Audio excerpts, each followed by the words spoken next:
में उनके जो इंचार्ज हुआ करते थे सूबेदार मेजर श्री बाले तिवारी साहब, उन्होंने एक दिन ध्यान सिंह को बुलाया, लड़के इधर आओ। तो ध्यान सिंह गए, सल्यूट किया, खड़े हो गए। और जब खड़े हुए तो नाम पूछा, उन्होंने कहा मेरा नाम ध्यान सिंह बैंस। अच्छा, बड़ी अच्छी हॉकी खेलते हो। मैंने कई बार रूप सिंह नहीं बोलते थे, रूप को मैंने ग्राउंड से बाहर भगा दिया, क्योंकि उसकी हिट जहाँ नहीं मारना चाहिए हिट को, वो ऐसी हिट मारते थे गोल के अंदर, किसी को अगर लगे तो मर जाए आदमी। सर, मैंने तो ये सुना है कि जो रिसेप्शन कमेटी थी उसमें सिर्फ 3 ही लोग थे बॉम्बे उस पे पोर्ट पे। किराए के मकान में रह रहे हैं और वहाँ दूसरे मुल्क वाले 1972 ओलंपिक में जब मैं गया हूँ तो मुझे खबर मिली कि आपके चाचा कैप्टन रूप सिंह साहब का के नाम की एक विलेज के अंदर, ओलंपिक विलेज में रोड बनी हुई है। 11 इजरायली एथलीट्स थे जिन्हें एक फ़लस्तीनियन टेररिस्ट ग्रुप था ब्लैक सितंबर नाम से, उन्होंने उनको एबडक्ट कर लिया था, बंधक बना लिया था और बाद में उनकी हत्या कर दी गई थी पास में एयरपोर्ट पे।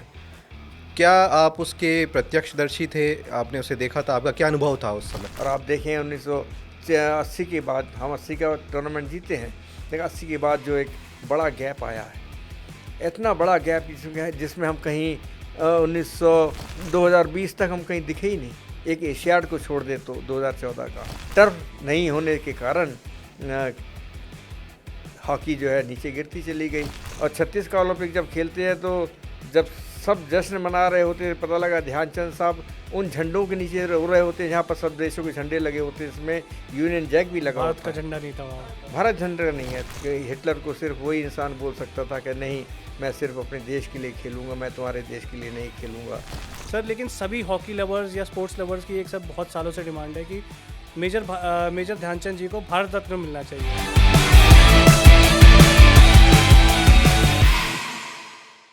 Welcome to the third episode of the white lotus podcast. आज हम बात करेंगे एक ऐसे व्यक्तित्व की जिन्होंने भारत भूमि को उस समय विश्व पटल पर पहचान दिलाई जब हम गुलामी की बेड़ियों में बंधे हुए थे। आज हम बात करेंगे एक ऐसे शख्सियत की जिसमें हिटलर को आंख दिखाकर मना करने की हिम्मत थी। आज हम बात करेंगे एक ऐसे लेजेंडरी स्पोर्ट्स पर्सन की जो जब खेलते थे लोग कहते थे देखो देखो कोई जादूगर आया है। आज हम बात करेंगे ऐसे हॉकी प्लेयर की जिन्होंने अपने जीवन काल में 1000 से ज्यादा गोल किए। आज हम बात करेंगे हॉकी के जादूगर कहे जाने वाले मेजर ध्यानचंद की। और इस लेजेंडरी स्पोर्ट्स पर्सन पर बातचीत करने के लिए आज हमारे साथ मौजूद है 1975 विश्व कप विजेता टीम के एक अहम सदस्य, 2 टाइम्स ओलंपियन, अर्जुन अवार्डी और मेजर ध्यानचंद जी की लेगेसी को आगे बढ़ाने वाले उनके सुपुत्र श्री अशोक ध्यानचंद। अशोक सर, आपका द व्हाइट लोटस पॉडकास्ट में बहुत बहुत स्वागत है। बहुत बहुत धन्यवाद, बहुत बहुत शुक्रिया। तो सर, आपके बारे में और मेजर ध्यानचंद जी के बारे में तो बहुत लोग जानते हैं, पर आपके परिवार की पारिवारिक पृष्ठभूमि के बारे में बहुत ही कम लोग जानते हैं। आप कहाँ से बिलोंग करते हैं, आपका परिवार कहाँ से बिलोंग करता है और मेजर ध्यानचंद जी ने हॉकी की दुनिया में कदम कैसे रखा, सर इसके बारे में थोड़ा सा बताइए। हमारे दादाजी ठाकुर सोमेश्वर दत्त सिंह साहब बैंस परिवार से ताल्लुक़ रखते थे और समाज के जितने भी हमारे बैंस ठाकुर लोग निकले हैं, तो ये इटावा के पास एक गांव है बैंसवाड़ा, वहाँ से सब निकले हैं।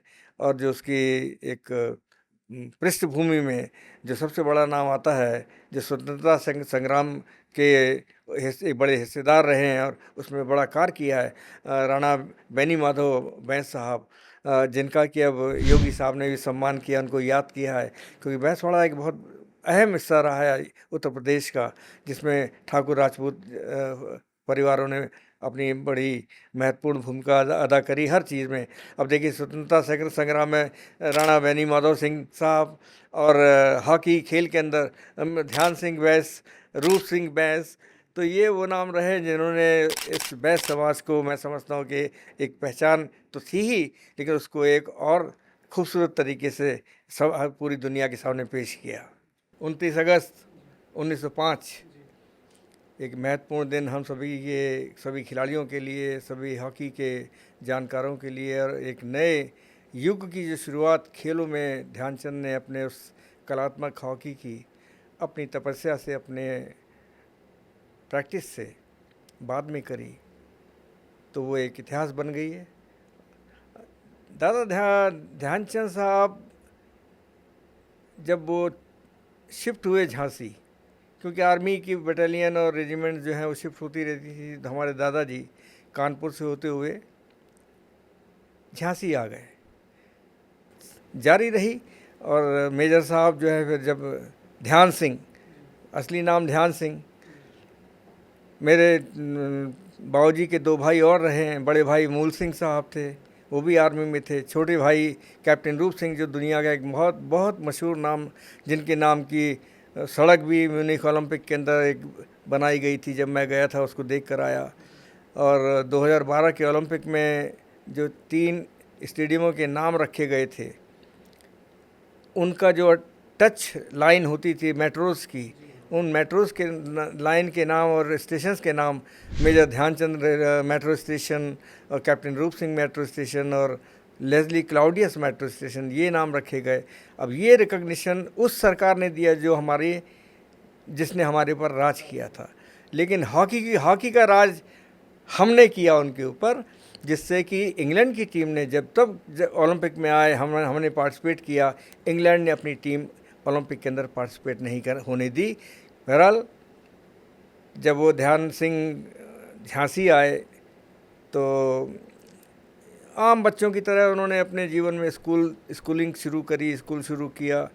स्कूल में खेलों में ज़्यादा उनकी रुचि थी शुरू से, जैसा वो बताते हैं।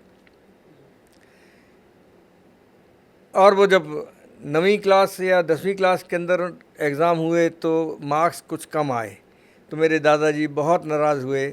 और बाबूजी ने ये लिखा किताब के अंदर, जो उन्होंने अपने बयान में कहा कि एक दिन दादाजी उनको मारते हुए ले गए, कान पकड़ के ले गए, और ब्राह्मण रेजिमेंट में, जो उस टाइम रेजिमेंट एक हुआ करती थी, उस रेजिमेंट के अंदर बच्चा प्लाटून के रूप में उनको 16 साल की उम्र में आर्मी के अंदर शामिल करा दिया गया। तो ध्यान सिंह की वो स्टोरी, स्कूलिंग के बाद खेलने का शौक़, खेलने में बहुत रुचि थी उनकी। हॉकी खेलते थे, कुश्ती के बहुत माहिर थे। क्योंकि जब वो, इसलिए मैं कह रहा हूँ कि जब आर्मी के अंदर उन्होंने ज्वाइन किया और उनको रैंक मिला सिपाही का, तो सिपाही के रैंक के साथ साथ ये होता था कि शाम का जो वक्त होता था 4 बजे के बाद का, वो हर सिपाही को और ऑफिसर को उस ज़माने में ग्राउंड के ऊपर गुजारना होता था। कोई सा भी खेल खेले, लेकिन ग्राउंड के ऊपर आपको खेलना होता था। तो उनसे कहा गया कि आपको कौन सा खेल पसंद है, तो उन्होंने कहा कि मैं हॉकी खेलूँगा। तो हॉकी उनको खेलना शुरू किया। उस पूरे बड़े मैदान के अंदर जहाँ सारे खेल हो रहे हैं, हॉकी भी हो रहा है, फुटबॉल भी हो रहा है, आर्मी के ग्राउंड से, तो उसमें उनके जो इंचार्ज हुआ करते थे सूबेदार मेजर श्री बाले तिवारी साहब। बाले तिवारी एक अहम नाम इसलिए बना कि वो ध्यान सिंह के साथ जुड़ गया है। जुड़ा इसलिए है कि ध्यान सिंह को वो एक ताकीद करने वाले, उनको कोचिंग की टिप्स देने वाले, या किस तरह तुम अच्छे खिलाड़ी बन सकते हो, उसके बारे में बताने वाले वो शख्स थे। कि जब 4-5 दिन के बाद उन्होंने एक लड़के को देखा खेलते हुए, दुबला पतला सांवला सा लड़का जो है वो हॉकी में ऐसा बॉल को चला रहा है, डॉस कर रहा है कि बड़े बड़े खिलाड़ी जो उस वक्त के थे वो उससे बॉल नहीं छीन पा रहे थे, वो आगे पीछे दौड़ रहे थे। और ये बालक ध्यान सिंह ये अपने कला से उनको डॉस करते हुए खेल रहे थे। तो 3-4-5 दिन के बाद उन्होंने एक दिन ध्यान सिंह को बुलाया, लड़के इधर आओ। तो ध्यान सिंह गए, सल्यूट किया, खड़े हो गए। और जब खड़े हुए तो नाम पूछा, उन्होंने कहा मेरा नाम ध्यान सिंह बैंस। अच्छा, बड़ी अच्छा हॉकी खेलते हो और ड्रिबलिंग तुम्हारी बहुत अच्छी है, और कहाँ से सीखी है? तो उन्होंने बताया कि मैं झांसी हीरोज़, जहाँ पर क्लब था मेरा बचपन में, वहाँ से खेलना शुरू किया और वहाँ से सीखा है। तो उन्होंने कहा तुम्हारी ड्रिबलिंग बहुत अच्छी है, सिर्फ तुम्हें एक काम करने की ज़रूरत है, और वो काम अगर तुम शुरू कर दोगे तो तुम दुनिया के सबसे बड़े खिलाड़ी, और तुम्हारी वजह से टीमों का जीतने का सफ़र जो है शुरू हो जाएगा। तो वो जो एक टिप्स दी है उन्होंने महत्वपूर्ण, वो यही कहा कि बॉल को अपने पास ज़्यादा मत रखो, इसको डिस्ट्रीब्यूट करने का एक अंदाज़ जो है। तो ये रिकॉर्ड्स तो भरे पड़े हैं, जिसमें मैं जो सबसे बड़ी बात यह है कि टोटल गोल जो ध्यानचंद साहब के अपने लाइफ के अंदर उन्होंने स्कोर किए हैं, डोमेस्टिक गोल वो 1000 से ऊपर हैं, और इंटरनेशनल गोल जो उन्होंने स्कोर किए हैं वो 500 से ऊपर हैं। एक बहुत बड़े संख्या में इंटरनेशनल गोल ध्यानचंद या ध्यान सिंह, तो इनके द्वारा जो किए गए ये एक रिकॉर्ड है हॉकी में। और 1926 के उस टूर के बाद जब वापस आए हैं तो उनको अपनी वही सर्विस नौकरी करनी पड़ती थी। लेकिन जैसा मैंने आपसे कहा कि इसकी न्यूजीलैंड टूर की जो शोहरत अखबारों के थ्रू ओलंपिक कमेटी तक पहुंची है, आईओसी के पास, और जिसको उन्होंने 2 ओलंपिक में शामिल नहीं किया था हॉकी को, 1916 के बाद 1920 1924 में हॉकी को निकाल दिया था, क्योंकि इतना कोई अट्रैक्टिव गेम था ही नहीं। जैसे मैंने आपसे कहा कि वो हिट एंड रन वाला खेल हुआ करता था, उसको देखने कौन आता, तो उसको देखने वाले दर्शकगण भी नहीं थे। लेकिन जब 26 में भीड़ ने जो फ़ोटोज़ भेजी गई हैं वहाँ से इंटरनेशनल कमेटी के पास और उनको मिली, उन्होंने देखा इतने संख्या में लोग देखने आ रहे हैं, कोई वजह तो होगी। और जब ध्यान सिंह का खेल और भारतीय सेना टीम का खेल ने जो एक इमेज बना दी इंटरनेशनली, वो बहुत मायने रखती थी, जिसकी वजह से 1928 में फिर हॉकी को शामिल किया गया। तो हॉकी की अदरवाइज़ आउट थी ओलंपिक खेल से 1916 के बाद से। हर एक का सपना होता है ओलंपिक में खेलने का। हम सब जानते हैं आज के खिलाड़ी इसके लिए कितनी मेहनत करते हैं, आज के खिलाड़ी इसके मेडल को हासिल करने के लिए कितनी मेहनत और प्रैक्टिस करते हैं, वो हम सब जानते हैं। तो ध्यान सिंह के दिल में भी वही चीज़ थी। लेकिन 1928 में फिर इसको दोबारा शामिल किया गया हॉकी को, और वो जब टीम उसकी डिक्लेयर होती है, उस टाइम तक इंडियन हॉकी फेडरेशन ग्वालियर में स्थापित हो गई थी, जो बाद में कलकत्ता में कालांतर में वहाँ पर पहुँच गई थी। तो ये जो 1928 की टीम का सिलेक्शन होता है, पहले प्रोविंस होते थे, स्टेट नहीं थी हमारी, central province, east province, north east, इस तरह से करके प्रोविंस हमारे भारत में थे। और ध्यान सिंह साहब सेंट्रल प्रोविंस से खेलते थे। तो 1928 में जब वो नेशनल्स के लिए प्रैक्टिस सिलेक्शन के लिए गए, तो उनका सिलेक्शन हुआ उसमें। तो वो भी एक बहुत बड़ी बात थी कि पहली बार हिंदुस्तान में भारत के किसी खिलाड़ी के रूप में ध्यान सिंह का सिलेक्शन होना टीम के लिए एक मायने रखता था। परिवार तो खैर खुश था ही, लेकिन जो पूरे हिंदुस्तान के अंदर खेलने वाले थे, हमारे इंस्टीट्यूशंस, हमारे आर्मी के और रेलवेज़ और रेलवे इंस्टीट्यूट जिसको हम कहते हैं आज भी स्थापित हैं, इनका बहुत बड़ा योगदान खेलों के आगे बढ़ाने में रहा है। तो 28 का जो सिलेक्शन होता है, अब टीम जाए कैसे? कमेटी तो बन गई, पैसा कहाँ से आएगा? क्योंकि मिनिस्ट्री अपनी है नहीं, हम तो गुलाम हैं, हम तो उनके अंडर में हैं इंग्लैंड के, तो पैसा कहाँ से आएगा? तो उसके लिए जो एक बड़ी अचंभित करने वाली बात, मुझे भी जब उस बारे में पता लगा उसका, तो वाकई में श्रद्धा से झुक जाता है कि जितने भी इंडियन आर्मी के हमारे जवान थे, उन्होंने अपनी एक दिन की सैलरी डोनेट करी। क्योंकि मैं मैक्सिमम आर्मी के खिलाड़ी उस टीम में मौजूद थे, तो एक दिन की तनख्वाह जो है 1928 के ओलंपिक में, जिसमें सिर्फ 11 खिलाड़ी गए थे। 12वां ले जाने की हिम्मत नहीं थी, पैसे ही नहीं थे। सर, मैंने तो ये सुना है कि जो रिसेप्शन कमेटी थी उसमें सिर्फ 3 ही लोग थे बॉम्बे उस पे पोर्ट पे बंदरगाह। वो तो जाने से पहले, अभी टीम निकलेगी वहाँ से, जब बॉम्बे पहुँचेंगे, गेटवे ऑफ इंडिया पे जब टीम का निकलना होता है, तो वहाँ पर गेटवे ऑफ इंडिया पर वहीं से स्टीमर चलते थे जो जहाज़ तक पहुँचाते थे। तो वहाँ पर सिर्फ 3 लोग मौजूद थे, जो बॉम्बे मेयर, हॉकी फेडरेशन के 2 पदाधिकारी। लेकिन इसके पीछे जो सबसे बड़ा एक माइंड काम कर रहा था, मेंटर जिसको हम कहते हैं, जिनका नाम मैं समझता हूँ कि हम भारत में उनको नाम को हम भुला चुके हैं, पंकज गुप्ता साहब, मिस्टर पंकज गुप्ता, जो मेंटर थे, जो इस खेलों के आगे बढ़ाने में जितना रोल उन्होंने अदा किया और जितनी मेहनत उन्होंने करी।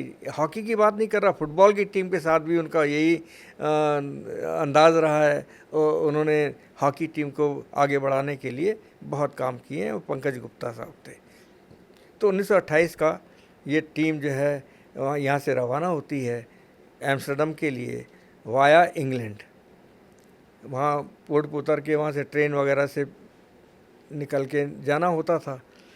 इंग्लैंड में ये लोग मैच खेले, प्रैक्टिस मैच। एक तो खाना पीना मिल जाता था, मैच खेले, खाना मिल गया, क्लब ने दे दिया या किसी ने कर दिया, गुरुद्वारों ने कर दिया, ये सिस्टम से हमारी इंडियन हॉकी जो है वहाँ पहुँचती है एम्स्टर्डम में, और जो पहला मैच खेलती है तो आप यकीन माने कि उस मैच को देखने के लिए मात्र 200 आदमी, 250 आदमी, 250 आदमी उस ग्राउंड पे मौजूद था ओलंपिक के उस टूर्नामेंट के पहले मैच में।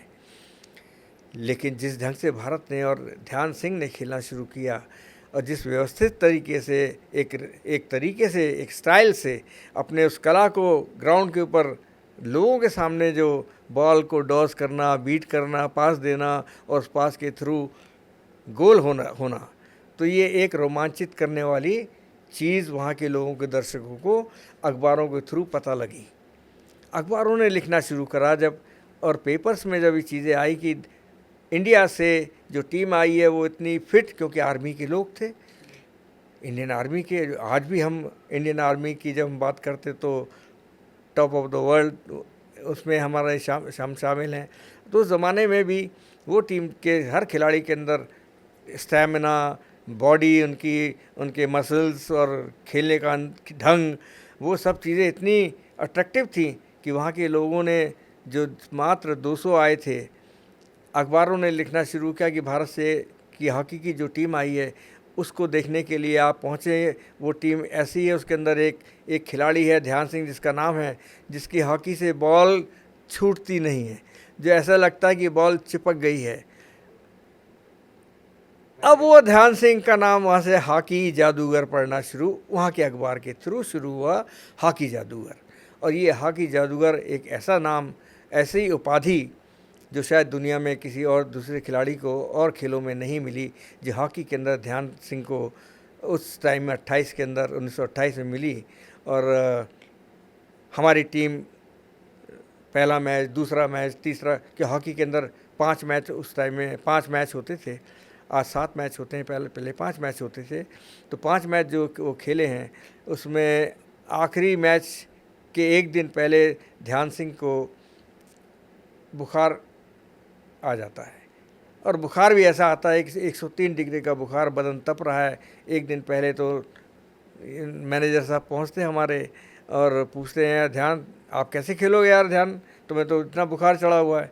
लेकिन एक आर्मी मैन, वही मैंने कहा, तो उनके एक लाइन जो निकलती है कि आप फिक्र ना करें, मैं एक फ़ौजी हूँ, मैं जानता हूँ मुझे क्या करना है।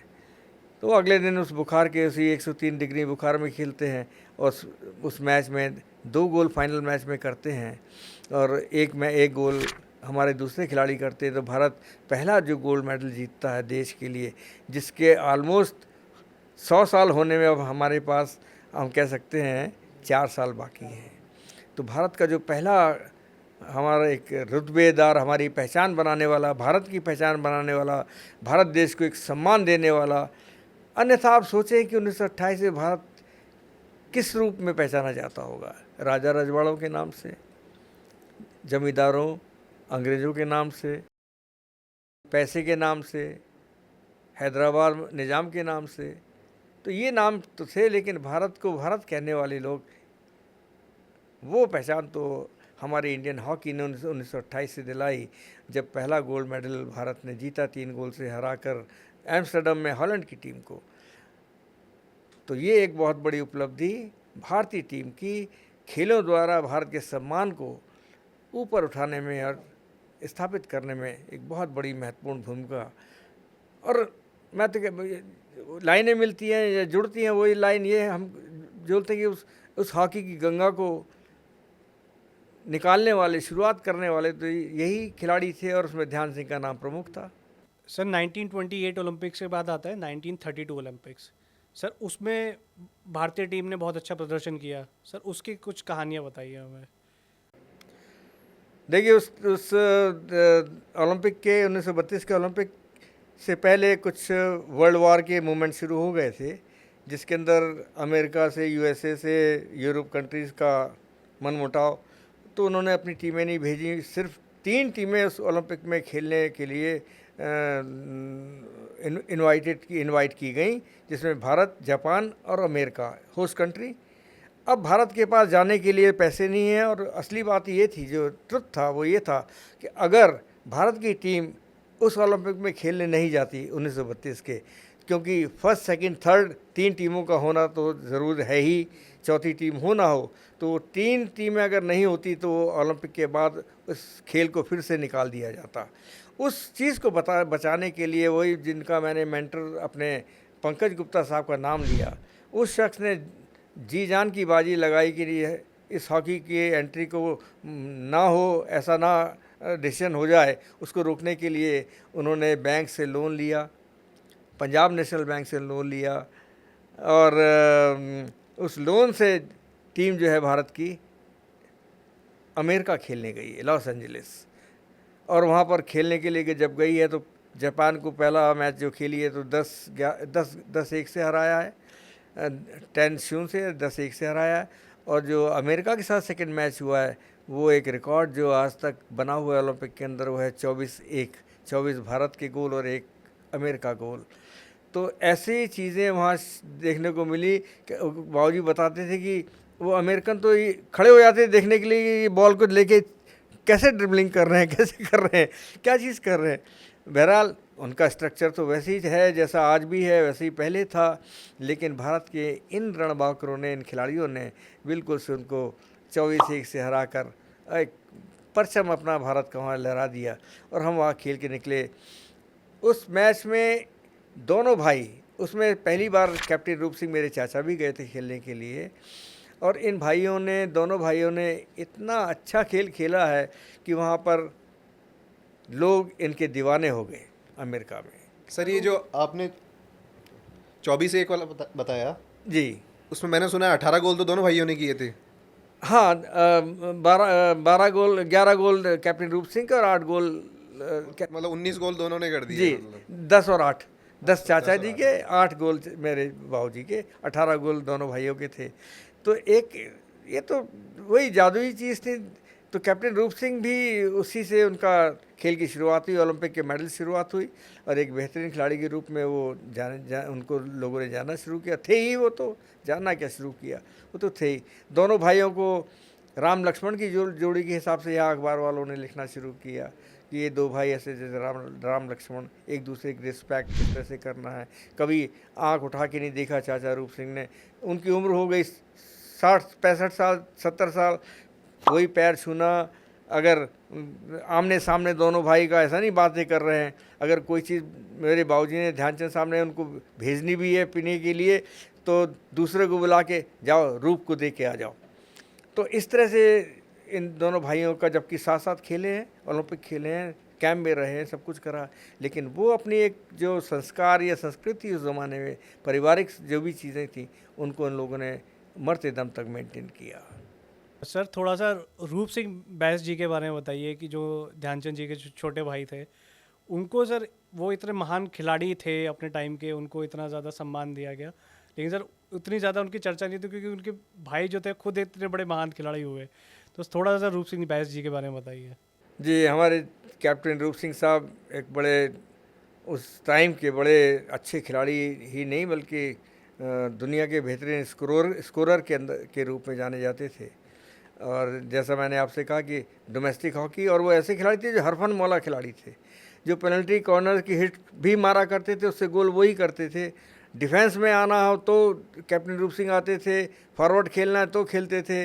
और सबसे बड़ी बात, उनकी हिट और इतनी पावरफुल थी, एक तो उनकी हाइट और उनका बॉडी स्ट्रक्चर ध्यान सिंह से ज़्यादा बेहतर था, लेकिन हिट जो है उनकी, जो ये बाबूजी ने खुद बताया कि मैंने कई बार रूप सिंह नहीं बोलते थे, रूप को मैंने ग्राउंड से बाहर भगा दिया, क्योंकि उसकी हिट जहाँ नहीं मारना चाहिए हिट को, वो ऐसी हिट मारते थे गोल के अंदर, किसी को अगर लगे तो मर जाए आदमी। तो वो ये कहते थे कि तुम यहाँ खेलने आया, जो आर्मी की लैंग्वेज, तुम यहाँ खेलने आया या आदमी को मारने आया है, तुमको खेल खेलना है, नहीं तुमको ऐसा करने देगा, बाहर खेलो। तो इस तरह की चीज़ें उनके साथ में, हिट पावर की नेट जो है, जाली जो है वो गोल की फट जाती थी, ऐसी उनकी हिट लगती थी। और एक हरफन मौला खिलाड़ी के रूप में कैप्टन रूप सिंह ने अपने आप को स्थापित किया था, ये बात तय है। और उन्होंने उनसे जब कभी कभार, क्योंकि वो थोड़े उनसे बात करने में मैं हिचकता नहीं था, तो मैंने 71 के नेशनल्स में जब पहली बार मेरे खेल को मेरे पिता ने और कैप्टन रूप सिंह साहब ने देखा, तो उन्होंने उनसे मैंने पूछा, चाचा मुझे बताएं मैं और क्या करूं, क्या कैसे मतलब अपने आप को कैसे खेल में इम्प्रूव करूं। तो उनका एक ही लाइन थी, खिलाड़ी वो है जो चोट से बचे। ध्यान सिंह से पूछो कि कैसे खेलें, देखो, प्रैक्टिस करो और अप्लाई करो। 3 वर्ड आर्मी होते हैं, देखो पढ़ो चलो, उनके 3 वर्ड, देखो सीखो और अप्लाई करो। ये उनके टोटल सार जिसको कहते हैं ना, इसका कोचिंग का। देखने का मतलब किसी अच्छे खिलाड़ी को देखो, अच्छे खेल को देखो, अच्छी प्रैक्टिस को देखो, उसके खेल को अपने खेल में लाना है तो उसकी प्रैक्टिस करो। प्रैक्टिस करने के लिए आपको बहुत कुछ करना पड़ेगा, और जब प्रैक्टिस कर लो तो कन्फर्मेशन के लिए अपने शाम की प्रैक्टिस के अंदर जब प्रैक्टिस मैच खेलो, उस अपनी इस प्रैक्टिस को उसमें शामिल कर लो। इस तरह से आपकी चीज़ें बढ़ती जाएंगी, और वही चीज़, इसमें कोई शक नहीं है। आज भी अगर मैं कहूँ कि मैं भी ऐसा कहता हूँ अपने खिलाड़ियों को, आपके पास उस चीज़ की प्रैक्टिस करो जो चीज़ में आपके यहाँ पास में नहीं है। जो है उसको तो आपने अप्लाई करना है। अप्लाई कब करना है, इसके लिए कोई टाइम निश्चित नहीं है।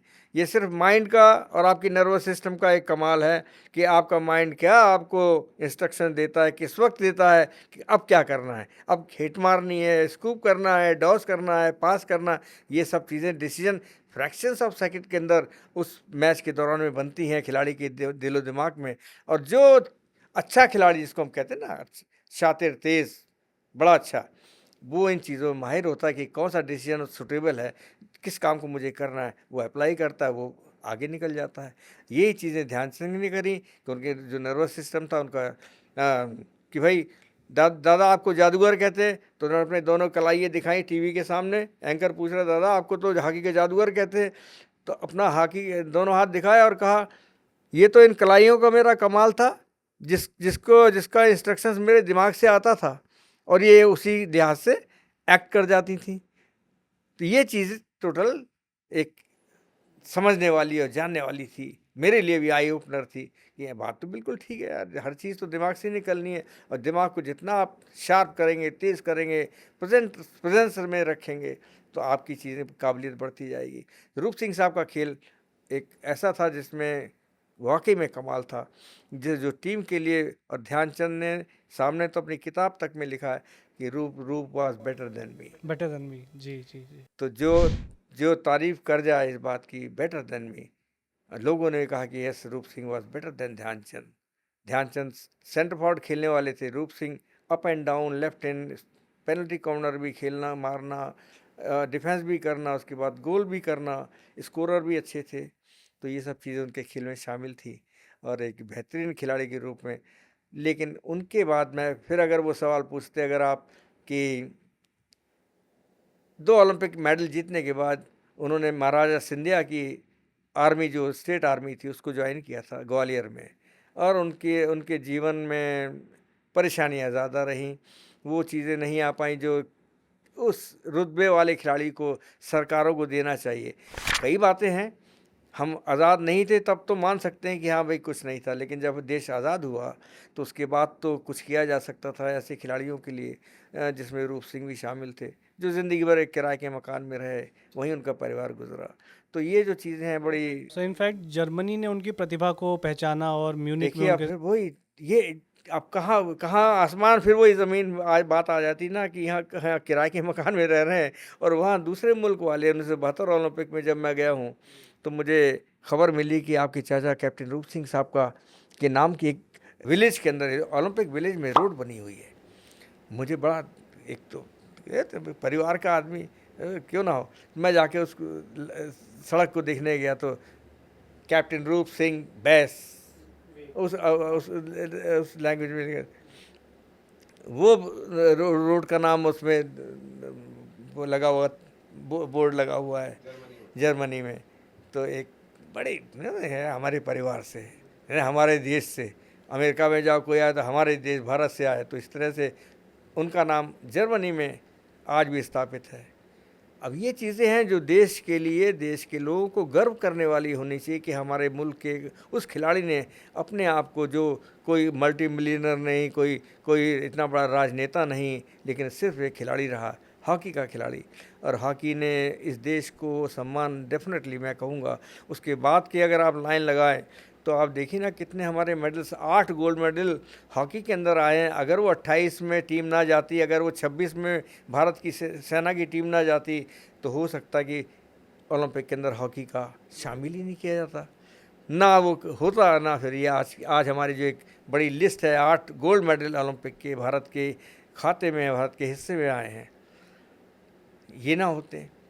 तो ये सब चीज़ें हैं जो हमको गर्व करने वाली, एक भारतीय होने का एहसास कराती कि हमारे देश के लोगों ने अपने उस खेल से, एक खेल के जरिए देश का ने सम्मान को कहाँ से कहाँ तक पहुँचाया।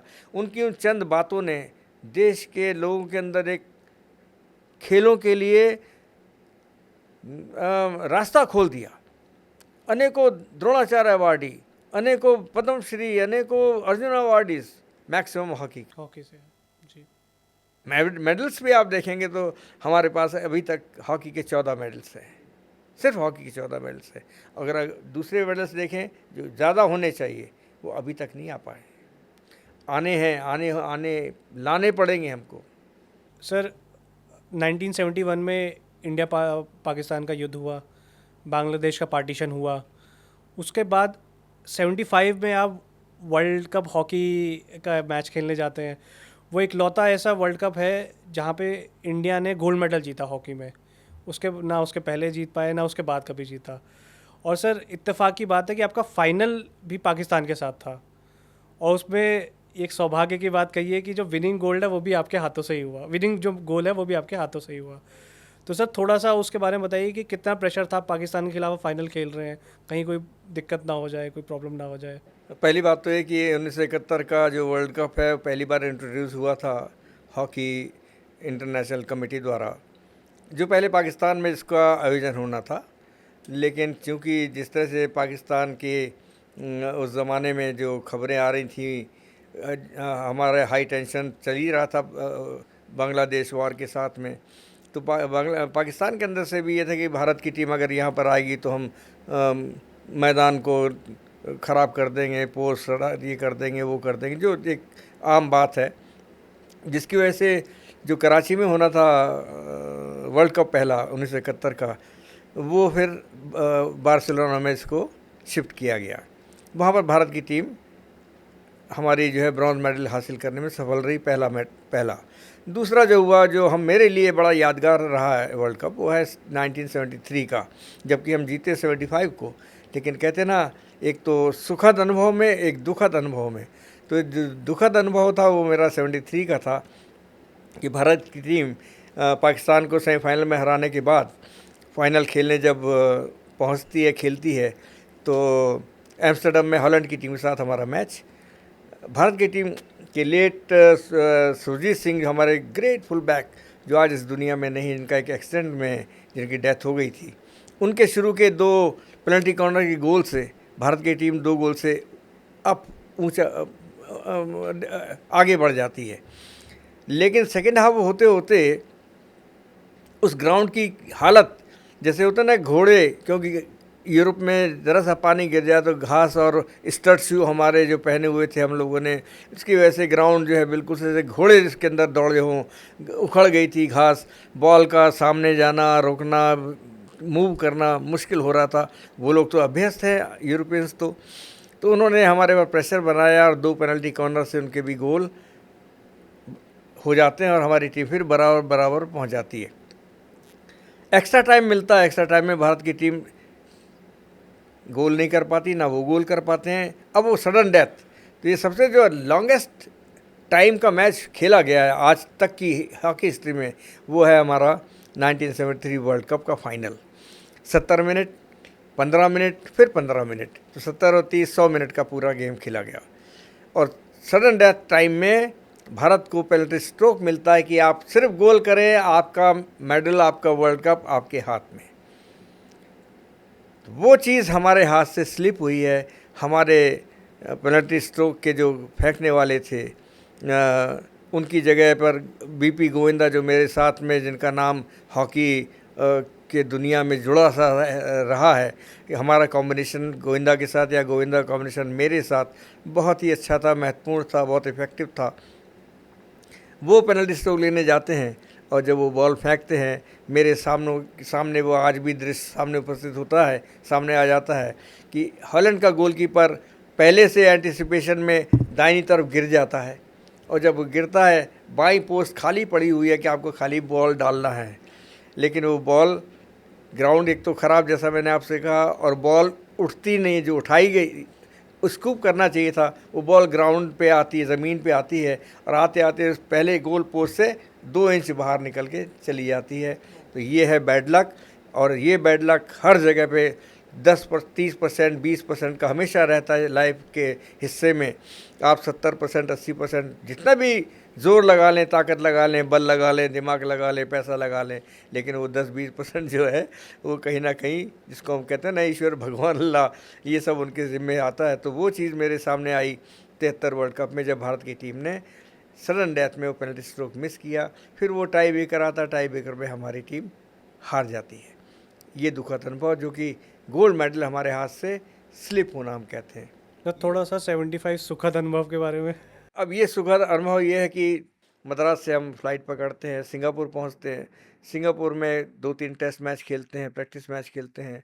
उसके बाद हम मलेशिया पहुंचते हैं। मलेशिया में जिस होटल में हमको ठहराया गया था और हमारी बस जब लगती है और पूरी टीम अंदर एंटर होती है तो लॉबी के अंदर जो रिसेप्शन डेस्क है वहाँ पर हर एक को अपना अपना एड्रेस वगैरह लिखना था। तो लोग एड्रेस लिख रहे थे तो मेरे सामने मेरी नज़र पड़ी तो सामने वार्डरोब में वही वर्ल्ड कप जो 73 में हमसे निकल गया था, छूट गया, तो वो रखा हुआ था। खूबसूरत ट्रॉफ़ी है जिसको पाकिस्तान ने डोनेट करी थी उस ज़माने में। खूबसूरत ट्रॉफ़ी वो सामने रखी थी। तो मैं टहलता हुआ जाता हूँ उसके पास, खड़ा हो जाता हूँ और अपने आप मन में कुछ भाव पैदा होते हैं और मैं उसमें अपने आप से प्रण करता हूँ कि मैं जितना भी हो सकता है इस कप को लेने के लिए अपनी कोशिश करूँगा, ट्राई करूँगा। जो जो मैंने सीखा है उसको मैं अप्लाई करूँगा और सीखूँ। और तो मैच शुरू हो जाते हैं हमारे और बड़े अप्स एंड डाउन टूर्नामेंट रहा है वो। हम हारे भी उस मैच में, ड्रॉ भी रहे हैं हम। करते करते हमारी टीम अच्छा लीग जो पूल मैचेस हैं उसके अंदर एक मैच हारे तो पॉइंट कम हो गए, लेकिन हमारे पॉइंट हाई थे। हम उसके बलबूते पे आगे बढ़ते चले जाते हैं और हमारा सेमीफाइनल जो है वो होता है मलेशिया से। वो एक महत्वपूर्ण मैच था। मलेशिया टीम बहुत ही इम्पोर्टेंट टीम रही है, आज भी है। अब नई टीम उन्होंने इस वक्त आज की हॉकी में नई टीम उन्होंने फिर से बिल्टअप करी है, लेकिन फाइटर टीम है। और उन्होंने उस ज़माने में जब मैच शुरू होता है तो शुरू में 1 गोल की लीड वो ले लेते हैं, 10 मिनट होता है, एक पेनल्टी कॉर्नर में गोल हो जाता हमारे ऊपर। अब वो टीम जो अपने पूरे ऑडियंस के साथ, अपने दर्शकों के साथ बैठी है, मलेशियंस क्राउड के साथ बैठी है, उन्हीं का स्टेडियम है, उनके ग्राउंड है, वो तो जोश के साथ खेलना शुरू करते हैं और हमारी जो टीम है वो कहीं ना कहीं थोड़ा सा डाउन होनी शुरू हो जाती है कि हमारी ट्राई, हमारी गोलों की, वो कभी गोल के पोस्ट के ऊपर से निकल जाए, कभी साइड से निकल जाए, कभी गोलकीपर रोक ले। तो इस तरह की दिल के अंदर धड़कनें तेज़ होती चली जाती है और वो गोल नहीं उतरता। 2-1 का रिजल्ट हो जाता है। 4 मिनट बच रहे होते हैं, सिर्फ आखिरी 4 मिनट। सामने उस ग्राउंड पे घड़ी लगी हुई है जो आज भी मेरे सामने है, क्योंकि पाकिस्तान के खिलाफ जब विनिंग गोल किया था तो मैंने घड़ी देखी थी, तो घड़ी उस वक्त की याद है मुझे। तो घड़ी में टाइम 4 मिनट का बचता है। इतने में बाहर बैठ के हमारे जो कोच मैनेजर लेट बलबीर साहब, 3 गोल्ड मेडलिस्ट और कैप्टन इंडियन हॉकी टीम के, सरदार अपना गुरबचन सिंह बोधी, GS बोधी साहब हमारे कोच थे। इनके दिमाग में बात आती है और वो माइकल किंडो जो बेहतरीन हमारे फुल बैक थे एक आर्मी के और झारखंड उड़ीसा के, उनको निकाल के असलम शेर खान को अंदर लाते हैं जो पहली बार ग्राउंड में एंटर होते हैं मैच खेलने के लिए। और उसी वक्त एक पेनल्टी कॉर्नर मैं अर्न करके टीम को देता हूं और वो गोविंदा, हमारे BP गोविंदा जो लेफ्टिनेंट थे, वो बॉल को, पेनल्टी कॉर्नर की बॉल को पुश करते हैं डी के ऊपर। अजीत पाल उसको पहले हाथ से रोकी जाती थी बॉल, हाथ से रोकते हैं। और असलम शेर खान जो आए ही थे, सिर्फ आकर उनको पेनल्टी कॉर्नर की पहली हिट मारने को मिली और उन्होंने उस हिट को मारा और वो इक्वलाइजिंग गोल हमारा हो जाता है।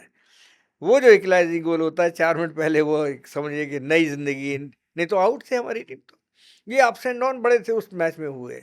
और उसके बाद जो विनिंग गोल था वो सरदार हरचरण सिंह, हमारे लेफ्ट आउट जो खेलते रहे, उनको मिलता है और वो विनिंग गोल सेमीफाइनल में हरचरण करते हैं। इक्वलाइजिंग गोल असलम शेर खान, जो बहुत ही महत्वपूर्ण गोल था, वो असलम शेर खान करते हैं। अब ये फाइनल में टीम पहुंचती है हमारी, जिसमें एक दिन गैप होता है। मैच से पहले हमारे कोच मैनेजर हमारी पूरी टीम को मलेशिया में मंदिर, मस्जिद, गुरुद्वारे, चर्च, हर जगह पे, हर टेंपल में हम जाते हैं, नतमस्तक अपना शीश झुकाते हैं, जो भी कुछ मांगना है कि क्या क्या होना है, हर इंडिविजुअल अपने अपने तरीके से उस पर करता होगा, मैंने किया। तो उसके बाद अगले दिन मैच था हमारा।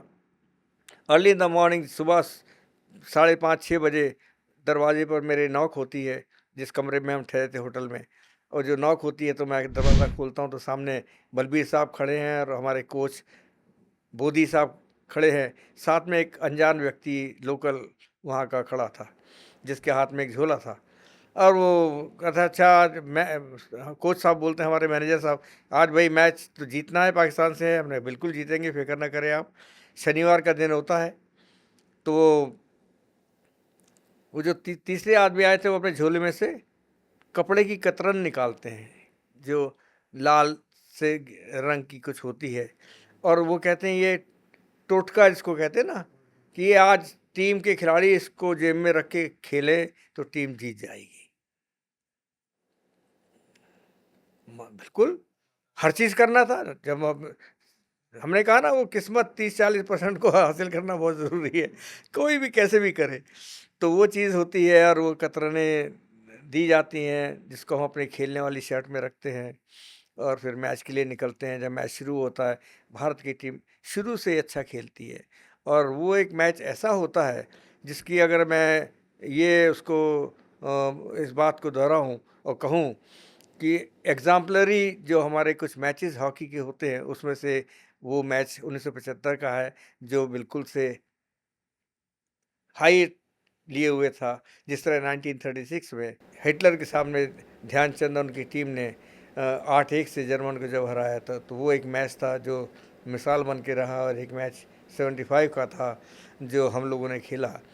तो करीब 15 मिनट, 16 मिनट, 17 मिनट होते हैं, पाकिस्तान की टीम एक गोल हमारे ऊपर कर देती है। मोहम्मद जाहिद गोल कर जाता है, लेफ्टिन का है। क्योंकि उसके पहले हम दोनों टीमें 1974 में ऑल एशियन स्टार टीम के रूप में हम खेल चुके थे। आपस में साथ रहे 8-8 खिलाड़ी, भारत के 8, पाकिस्तान के 1, मलेशिया और 1 सिंगापुर, जिसमें हम 4 मैच पाकिस्तान खेलने गए 1974 में, बिना वीज़ा के, बिना कंसुलेट के। और इसी तरह वो लोग भी हमारे देश में आए, जहाँ पर हम 8 मैच खेले। तो वो अच्छा, उस टाइम फिर लड़ाई ये 1-2 साल तक होता है दुश्मनी। उसके बाद पैसिफाई वाला टाइम आ जाता है कि किस तरह से नॉर्मलाइज चीज़ की जाए। तो वो नॉर्मलाइज करने का तरीका था दोनों कंट्रीज़ का, कि हम लोग फिर से एक बार अच्छे दोस्तों की रहे, पड़ोसियों की तरह रहें। तो वो चीज़ हुई थी। तो बीच में फप्तियाँ नहीं, बल्कि कहीं मैच 76 में तो मैं और सलाउद्दीन खेल रहे थे। मुझे याद है 76 का ओलंपिक जब खेल रहे थे, 75 या 76 का ओलंपिक, तो बीच में खड़े होके, वो राइट आउट था, मैं राइट इन था। बीच में कहीं मुलाकात होती थी, अशोक गाना सुना दो। तो इस तरह की चीज़ें भी हमारे खेल में आपस में चलती थी। उस गोल को करने के बाद हमारी टीम डिमोरलाइज होना शुरू हो गई। डेफिनेटली एक हाई टेम्परेचर, हाई परफॉर्मेंस का मैच दोनों टीमों के द्वारा खेला जा रहा है। उसमें जो भी टीम गोल करती है, दूसरी टीम के ऊपर प्रभाव पड़ता, असर पड़ता। हमारी टीम के ऊपर असर पड़ना शुरू हुआ और पाकिस्तान ने और अटैक करने शुरू करे। और उस दौरान फिर इंटरवल हो जाता है कुछ देर बाद। जब इंटरवल होता है, इंटरवल के बाद 10 मिनट का टाइम के बाद जब टीम ग्राउंड में खड़ी होती है, आपस में हम बात करते हैं कैसे खेलना और क्या करना है। तो वहाँ पर यही हमारे जो सीनियर प्लेयर थे कि हम कैसे जीत पाएंगे इनको, ये तो मुश्किल काम लग रहा है। तो फिर मैं अपने जो हमारी कुछ लैंग्वेज चलती है खेलों में, उस लैंग्वेज में मैंने कुछ बातें करी और ये कहा कि अभी हमारे पास ये पूरे 35 मिनट रखे हुए हैं, हमारे हैं वो, हमको खेलना है और हम खेल गए तो हम जीत के निकलेंगे।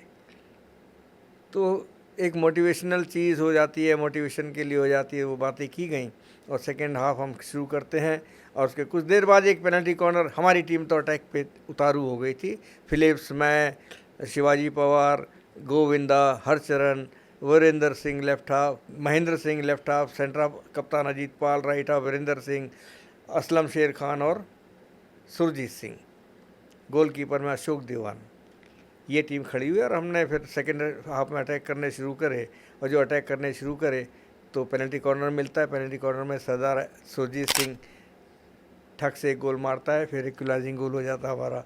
तो मैं जैसा मैंने आपसे कहा कितने अप्स एंड डाउन थे इस हमारे मैच के टूर्नामेंट में, और उसमें जब इक्वलाइजिंग गोल होता तो जान में जान आती है। और हमारी टीम और मैं और गोविंदा, जो कि टेक्निकली मैं बात नहीं करूँगा ज़्यादा, बस ये कि अच्छा हमने अप एंड डाउन दोनों ने किया।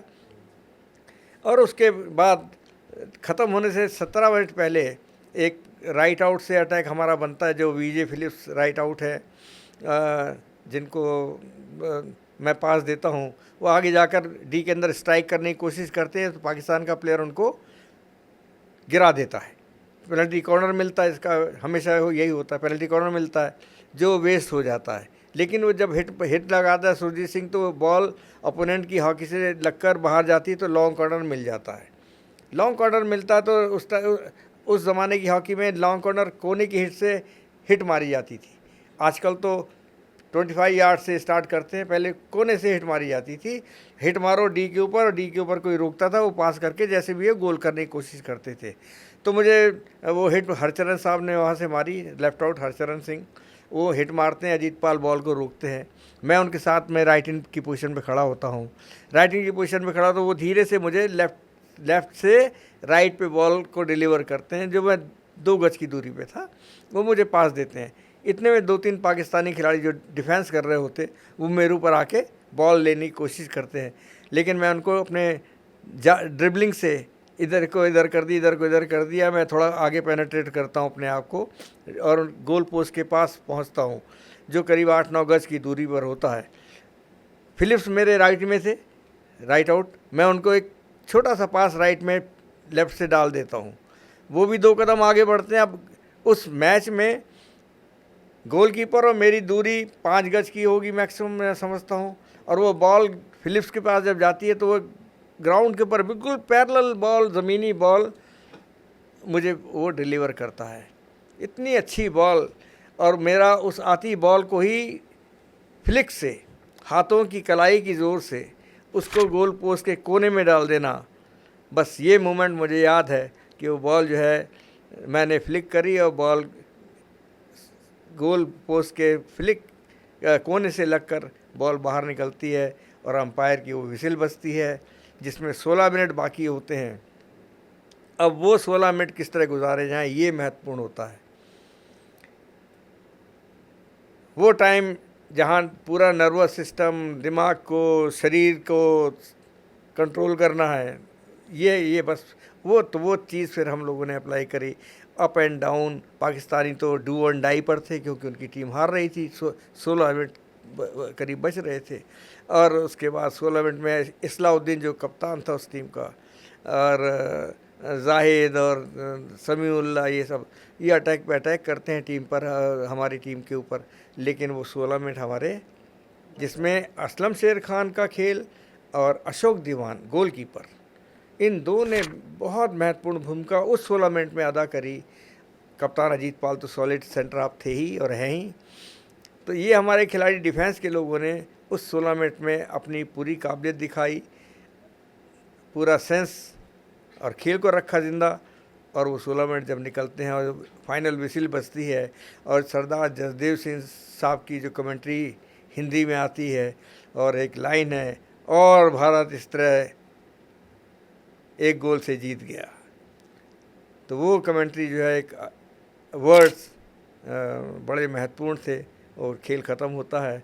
और जो कहते हैं ना कि जीतने के बाद क्या क्या चीज़ें होती है, मैं अपनी हॉकी स्टिक को लेके ग्राउंड में फेंक के निकलता हूँ, ग्राउंड के चक्कर लगते हैं, लेकिन मसल भी चढ़ गई होती है, पीछे पीछे धीरे धीरे दौड़ रहे हैं। तो ये सब चीज़ें उस मैच में हुई हैं। बहरहाल वो जीत एक थी ऐतिहासिक जीत, एक अच्छे खेल के साथ, जिसको हर तरह का टेक्निकली हम कह लें, उसको फिज़िकली कह लें हम आपको, तो उस मैच में देखने को मिला लोगों को और अप्रिशिएट किया। और भारत जो है, जो 2 बार से लाइन में लगा हुआ था, एक बार ब्रॉन्ज मेडल, एक बार सिल्वर मेडल, और तीसरे अटैम्प्ट में हमने गोल्ड मेडल लिया, वो एक ऐतिहासिक जीत थी टीम की, जिसका रिसेप्शन, उसका आने के बाद जो रिसेप्शन की बात आप कर रहे हैं ना, जो इंडिया 28 में गई थी और हम 75 में लौटते हैं, तो सड़कों के ऊपर जुलूस निकलते हैं।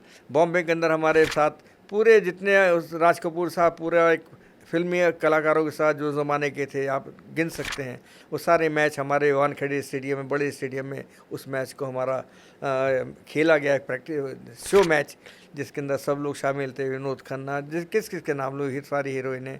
और उसके बाद बॉम्बे में, पुणे में राज कपूर साहब ने पूरी टीम को पार्टी दी थी, जिसमें बॉबी फिल्म की शूटिंग हुई थी। उसी फार्म हाउस में उन्होंने टीम को पार्टी दी, और हर स्टेट ने अपने अपने तरीके से टीम को रिसेप्शन दिया, इज़्ज़त दी, सम्मान दी। तो ये सम्मान जो है वो 75 वर्ल्ड कप का हम लोगों को हासिल हुआ, जो देश के लिए समर्पित रहा, और वर्ल्ड कप भारत ने जीता। सर आपने तो एकदम पूरी लाइव कमेंट्री डिस्क्राइब की एक एक पल मोमेंट जो भी था नहीं सही है, मतलब कितना चेंज आ चुका था।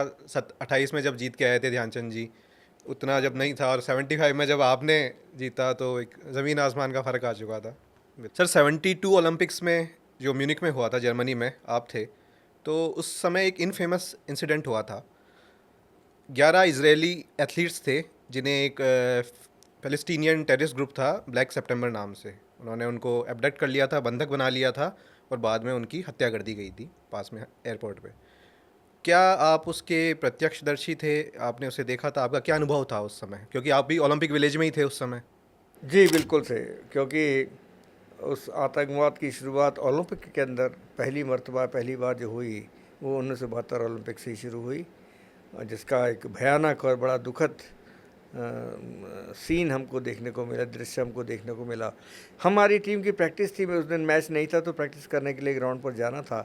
हमारा एक कोच स्वर्गीय केडी सिंह बाबू साहब, दुनिया के मशहूर राइट, इनसाइड राइट, हेलसिंकी पुरस्कार विजेता, 1952 के कप्तान, और तो केडी सिंह बाबू साहब हमारे कोच थे। तो उनके निर्देश पर सुबह की हमारी प्रैक्टिस थी। हम जैसे ही अपना सामान लेकर जहाँ पर रहते थे फ्लैट्स के अंदर, उसमें से निकलते हैं बाहर की तरफ, नीचे की तरफ, और जैसे ही मुड़ते हैं तो देखते हैं कि एक ओपन एरिया, उसके बाद दूसरे फ्लैट्स थे। तो उस ओपन एरिया में सामने देखा तो काले नकाबपोश लगाए हुए और बंदूक लिए ऊपर से आदमी 2-3 खड़े हुए हैं, और नीचे जर्मन पुलिस जो है वो उनसे कुछ बातें कर रही है। तो पता ये लगा कि रात के टाइम है, ये लोग उस फ्लैट में एंटर हुए हैं, इजरायली, जहाँ पर टीम ठहरी हुई थी उसमें एंटर हुए। आसान काम था, कोई मुश्किल काम नहीं था एंटर होना। सिक्योरिटी थी, जब सब ये स्क्रीनिंग वगैरह हो रही थी, लेकिन उस टाइम होता ना, शुरू में कौन इन बातों को सोचता कि इन जगहों पर अस्पताल हो गए, खेल के मैदान हो गए, चर्च हो गए, मंदिर गुरुद्वारे हो गए, इनको कौन इन बातों में रखेगा। दुश्मनी है, अगर कुछ करना है तो ओपन एरिया दूसरे जगह पर की जाए, लेकिन जब इंसानियत यहाँ तक शामिल आ जाए, करना शुरू हो जाए, तो उसका तो कोई अंत नहीं है। और उसके 50 तरीके, जब इतनी सिक्योरिटी थी भी नहीं ना, लोग सोचते थे इस बात को, सिक्योरिटी थी, स्क्रीनिंग होती थी, सामान ले जा रहे हैं, ला रहे हैं, लेकिन 50 रास्ते खुले हुए भी थे आने जाने के लिए, वो कहीं से आ गए होंगे। तो वो अंदर आते हैं, रात को उनको बंधक बनाते हैं। बंधक बनाने के बाद रात को ही 2-3 लोगों को शूट कर देते हैं वहाँ पर, जिन्होंने रिटेलिएट किया होगा, कुछ किया होगा, तो उनको 2-3 लोगों को मार देते, जो बाद में पता लगा हम लोगों को। तब तो नहीं पता लगा, जब सुबह निकले तो देखा तो बातचीत चल रही है। इतने में वहाँ प्रेस वाले भी आ गए, उन्होंने मुझसे भी सवाल पूछा इंग्लिश में, ये जो कर रहे हैं क्या चीज़ है। मैंने कहा ये खेलों के लिए बहुत ख़राब चीज़ है, खेलों में ऐसी चीज़ें नहीं होना चाहिए, खेलों को इनसे दूर रखना चाहिए, और जो इंसानियत मानवता की बातें हैं वो मैंने बताई उनको। और इस तरह से, क्योंकि हमारा प्रैक्टिस का टाइम हो रहा था, तो हम 15-20 मिनट, आधा घंटा रुके और चले गए प्रैक्टिस को। प्रैक्टिस के बाद शाम को जब हम वापस लौटे हैं और तो ये पता लगा कि उनको हेलीकॉप्टर में जो उनकी डिमांड थी फ़िलिस्तीनियों की कि हमको हेलीकॉप्टर दिया जाए और इनको इजरायली जितने भी हमारे कैप्टिवेट हैं इनको हम पकड़ के ले जाएंगे और वहाँ पर एयरपोर्ट पे हम इनको छोड़ देंगे, हम अपना हेलीकॉप्टर से निकल जाएंगे। जर्मन पुलिस ने वही करा, आर्मी ने, तो उनको हेलीकॉप्टर दे दिया और वहाँ पर रात होती है। रात के बाद जब अगले दिन खबर मिलती है कि रात को कुछ ना कुछ वहाँ पर जब कोई बैठ रहे थे सब लोग हेलीकॉप्टर में, तो किसी ने कोई फायरिंग करी है, कुछ हुआ क्या नहीं हुआ। उसके बाद उन्होंने उसी में सारे बम पटक दिए फ़िलिस्तीनियों ने, जो भी उनके पास एमुनिशन था, आर्म थे और इस तरह की चीज़ें थी, और उसमें जितने भी लोग वहाँ पर मौजूद थे सबके सब एट द स्पॉट उनकी डेथ हो जाती है। तो ये एक बहुत ही दुखद चीज़ थी ओलंपिक खेलों के लिए, जिसको काला अध्याय भी कहते हैं हम खेलों का। और अफसोस इस बात का था। फिर हम सब ने जब खेल शुरू हुए तो मौन किया, अपना जो एक मौन होता है उसको रखा, लेकिन शुरुआत वहाँ से हो गई जिसका अंत आज तक देखो तो इतने साल हो गए, आज 50 और 53 साल करीब हो रहे हैं इस बात को, आज भी उसका अंत नहीं हुआ है, वो आज तक चली आ रही है। सर आपने टर्फ पे भी खेला है और ग्राउंड पे भी खेला है, तो सर जब रूल्स चेंज हुए हॉकी के, हॉकी कहाँ खेला जाएगा, तो सर इस पे इंडिया को एडवांटेज हुआ एज अ कंट्री या डिसएडवांटेज हुआ, और किस पे खेलना आसान था और किस पे खेलना मुश्किल? देखिए, आसानी तो वो होती कि जिसके लिए हर चीज़ अवेलेबल हो जाए, ग्राउंड अवेलेबल हो जाए, हमारे खेलने के इक्विपमेंट अवेलेबल हो जाए और जो बच्चे हैं उनको मौके मिले खेलने के। तो वो जो थी वो तो नेचुरल टर्फ ही थी हमारे लिए, जिसमें हॉकी की शुरुआत हुई, इंट्रोड्यूस हुआ, पहला ओलंपिक खेला गया। और उसके बाद उस ग्राउंड में सबसे ख़ास बात ये थी कि हर बच्चा कहीं भी हॉकी को खेलकर सीख सकता था, चाहे वो स्कूल हो, चाहे मेरे घर के सामने का ग्राउंड हो, या बड़ा मैदान हो, या स्टेडियम्स हों, जो कि भारत के लिए बहुत ही एक इजीली अवेलेबल खेल के रूप में हॉकी हम हासिल कर लेते थे। और जिसको मुश्किल बनाने के लिए और मुश्किल करने के लिए एस्ट्रो टर्फ नाम की ग्राउंड को ईजाद किया गया, उसको इंट्रोड्यूस किया गया। और सबसे बड़ी बात ये थी कि उस ग्राउंड को availability of the ground Bharat के लिए, मैं कहूँ कि 1980 के दशक में एक ग्राउंड खाली हमारे पास में था। इतना बड़ा देश और एक ग्राउंड जिस पे प्रैक्टिस करके आपको खेलना है, क्योंकि मैं एक ऐसा खिलाड़ी जो 1976 का ओलंपिक एस्ट्रो टर्फ पर खेला हूँ, और उसके बाद फिर एशियाड जो है नेचुरल टर्फ पे खेला हूँ, और उसके पहले तो एस्ट्रो टर्फ थी ही नहीं। लेकिन सबसे बड़ी बात जो वो ये थी कि हमारे पास वो इक्विपमेंट नहीं थे जो क्षेत्र में दूसरी टीमों के पास में थे।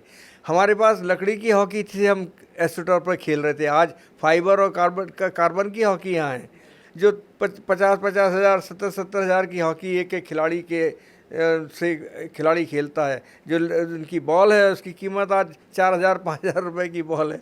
शूज़ हो गए, ये हो गया, और ख़ास सबसे बड़ी बात जो ग्राउंड है, जो भारत से छीनी गई ग्राउंड, वो एक ग्राउंड की कीमत आज के ज़माने में 6-7 करोड़ की रुपए, 5 करोड़ के रुपए, जिसको लगाना हर किसी के बस की बात नहीं है। जो क्लब संस्थाएं हुआ करती थी उनके लिए तो था ही नहीं भारत में।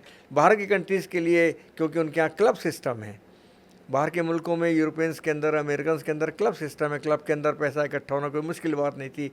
पैसा वो इकट्ठा होकर ग्राउंड लगाना भारत के लिए मुश्किल बात थी, पाकिस्तान के लिए मुश्किल बात थी। और आप देखें 1980 के बाद, हम 80 का टूर्नामेंट जीते हैं, लेकिन 80 के बाद जो एक बड़ा गैप आया है, इतना बड़ा गैप जिसमें हम कहीं 2020 तक हम कहीं दिखे ही नहीं, एक एशियाड को छोड़ दें तो 2014 का। तो वो गैप इसलिए आया कि हमारे पास ग्राउंड नहीं है, बच्चे कहाँ खेलें।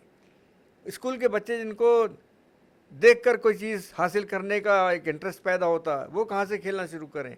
एकेडमी सिस्टम हमारे पास नहीं था, एकेडमी बाद में सरकारों ने बनाई। सर हम हॉकी को देखते हैं, इंडियन हॉकी को देखते हैं, या मेजर ध्यानचंद की जीवनी को पूरा देखते हैं, तो सर एक बात, दो चीज़ें उससे स्पष्ट हो जाती। एक तो मेजर ध्यानचंद ने आज़ादी से पहले भारतीयों को एकजुट किया, एक सूत्र में पिरोया।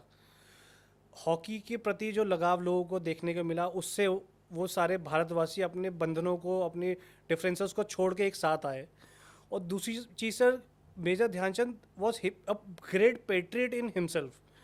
उनको म्यूनिक ओलंपिक्स के टाइम पे हिटलर ऑफर करता है कि मैं आपको 3 गुना सैलरी दूंगा, I will provide you a very high ranking position, और जिस समय वो सिर्फ एक लैंस नायक थे वो उसको डिसएग्री करते हैं।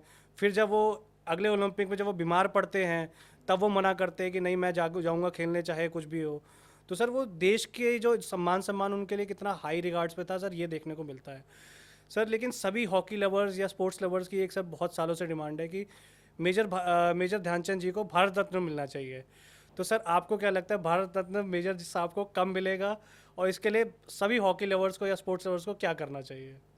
मैं समझता हूँ ये भारत रत्न ये कोई ध्यानचंद परिवार का नहीं होगा, ये इस देश के लोगों का होगा, करोड़ों लोगों का, जिनकी एक बड़ी आस है, जिनकी एक कहते ना, इस दृष्टि से वो देख रहे हैं कि ध्यानचंद जैसे एक इंसान को जिसने देश के लिए इतना सम्मान लाए, और उस दौर में लाए जब हमारे पास कुछ भी नहीं था, कोई नाम नहीं था। हमारा देश सांप सपेरों वाला देश हुआ करता था, लेकिन भारत को उस इंटरनेशनल लेवल के ऊपर ओलंपिक के अंदर अखबारों में, पेपरों में सम्मानपूर्वक लाए, जिसके लिए इंग्लैंड के लोगों ने, इंग्लैंड के उस रूलर्स ने अपना सिर झुकाया, अपनी टीमों को शामिल नहीं होने दिया ओलंपिक में कि भारत से अब कहीं हार ना जाएं, या उन्होंने उस खेल को बढ़ावा देने के लिए ध्यानचंद को सपोर्ट किया, आगे बढ़ाया, कभी रोका नहीं।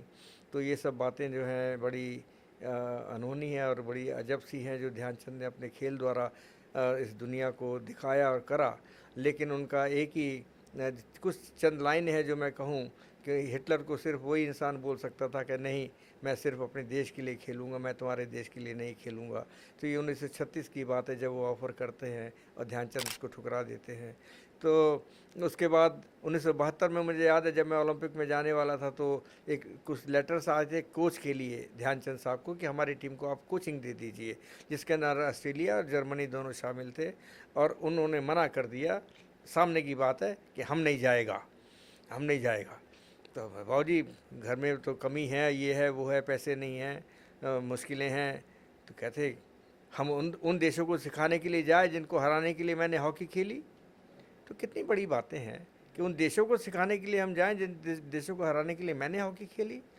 और 36 का ओलंपिक जब खेलते हैं तो जब सब जश्न मना रहे होते हैं, पता लगा ध्यानचंद साहब उन झंडों के नीचे रो रहे होते हैं जहाँ पर सब देशों के झंडे लगे होते हैं, इसमें यूनियन जैक भी लगा भारत होता का है। झंडा नहीं था वहाँ। भारत झंडा नहीं है, तो वो बैठे रो रहे हैं। लोग जाके टीम वाले पूछते रहे, हम तो जीत गए दादा, हिटलर को हराया, जर्मन को हराया।